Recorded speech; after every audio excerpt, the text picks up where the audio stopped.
Apple owes everything to the iPhone, you may think. But what if I told you that's not totally true? What if the real reason Apple became near a $4 trillion company has nothing to do with the iPhone itself? Stay with me. By the end of this video, you'll understand why everything you thought you knew about Apple's success is only half the story. Let's start with what's obvious. The iPhone is Apple's biggest source of revenue. In 2024 alone, it generated over $200 billion. That's more than some entire countries produce in a year. It's a masterpiece of marketing and design, a symbol of luxury, simplicity, and power. But that doesn't explain the full picture. That doesn't justify a company worth $4 trillion. So, what's hiding behind that shiny glass? What's Apple's true advantage? The secret that made Warren Buffett break one of his purest rules: not invest in technology. Because the iPhone isn't invincible. If we put it in a ring, surrounded by competitors like Samsung, Google, or Huawei, Apple wouldn't always win on specs. Other brands have better cameras, faster charging, more features. Sometimes, Apple adds something that has been on Android years ago. And yet, they charge more. Why do people keep buying it? Why does Apple still dominate? Let's dig deeper. Many people say it's because of the luxury, the prestige of holding something that screams sophistication and wealth. And yes, there's a truth in that. Apple sells more than devices. It sells status.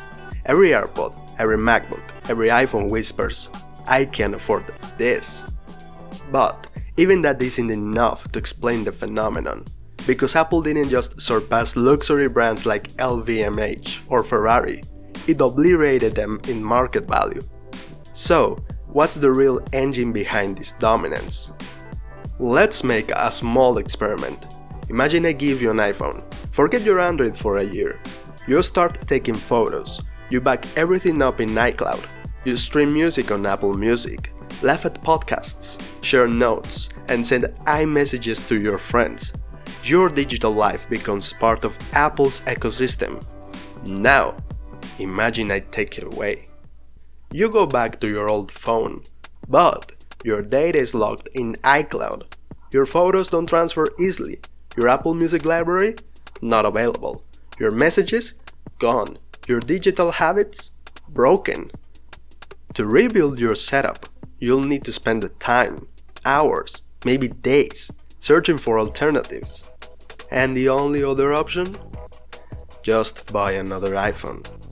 Therefore, you stay, you pay, you remain inside Apple's world, not because you have to, but because living feels like losing a part of your digital identity. That's Apple's real moat, not the iPhone itself, but the invisible walls built around it, the ecosystem, the services. Look at the numbers. Every product line, iPhone, iPad, Mac, even wearables, has dropped or barely grown. But one thing keeps rising: services. In 2024, Apple made over $96 billion from them, a 13% increase.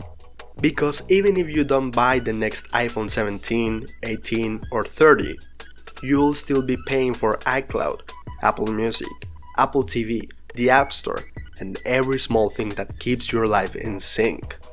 That's really genius. Apple doesn't just sell you technology, it sells you dependence. Luxury is what convinces you to buy the first product, but services are what make you stay forever. And that, right there, is the reason Apple can do whatever it wants. Because no one else in the world makes living feel so expensive. Therefore, Apple reigns as the king of the mountain. Not because of what you buy, but because of what you can't give up. Have a good day, and always keep learning.